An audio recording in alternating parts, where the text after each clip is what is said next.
Jacqui Dean.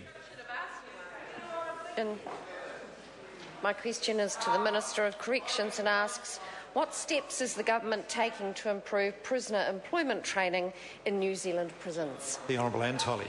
Mr Speaker, the government will be establishing Auckland Women's, Rolleston and Tongariro Rangipo prisons as full working prisons.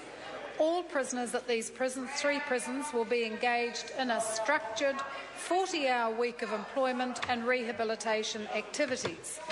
Many prisoners have poor employment histories. Over 50% of prisoners did not have a job when they came into prison. Point of order, the Honourable Trevor Mallard.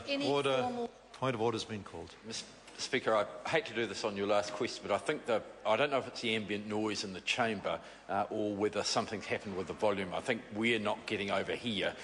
We had a bit of trouble hearing the question, and the answer's also not coming through very clearly.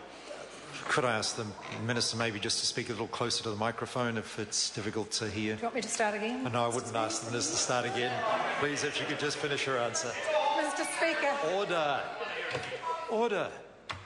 Mr Speaker, over 50% of prisoners did not have a job when they came to prison, and most have no formal qualifications. So working prisons will ensure that more prisoners have the opportunity to gain work experience and qualifications, which will increase their chances of finding employment on their release.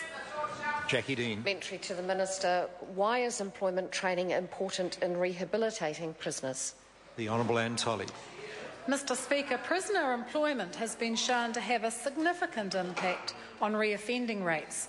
Research undertaken by the Department of Corrections has shown that the reoffending rates were reduced by over 8% for prisoners who participated in prison-based employment activities and over 16% for prisoners on the Release to Work program.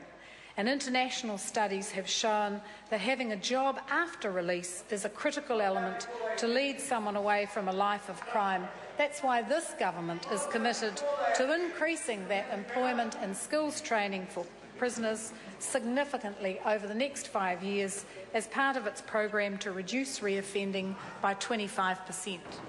The Honourable Peter Dunn. Mr Speaker, does the Minister see the provisions in the National United Future Confidence and Supply Agreement regarding mandatory pre-release assessments, alcohol and drug pre-release assessments for prisoners as complementary to the employment training strategy and helping position those inmates for long-term employment once they are released? The Honourable Anne Tolley. Mr Speaker, yes, we agree that drug and alcohol addiction is a major driver of crime. And in order to reach that 25% reduction in reoffending, we not only need to train the prisoners so they have the skills to get a job, but we do need to treat their addiction issues. And that's why this government is significantly increasing drug and alcohol treatment, both for prisoners and also for offenders in the community. An extra 33,000 of them will get some form of drug and alcohol addiction treatment. Pre-release drug and alcohol assessments will complement all of these efforts and will help ensure that prisoners have the assistance that they need to overcome their addiction issues and remain in stable employment. And that brings to a close my final question time. I fear I've blotted my copybook in that it's taken somewhat longer than usual. I call on Government Order of the Day.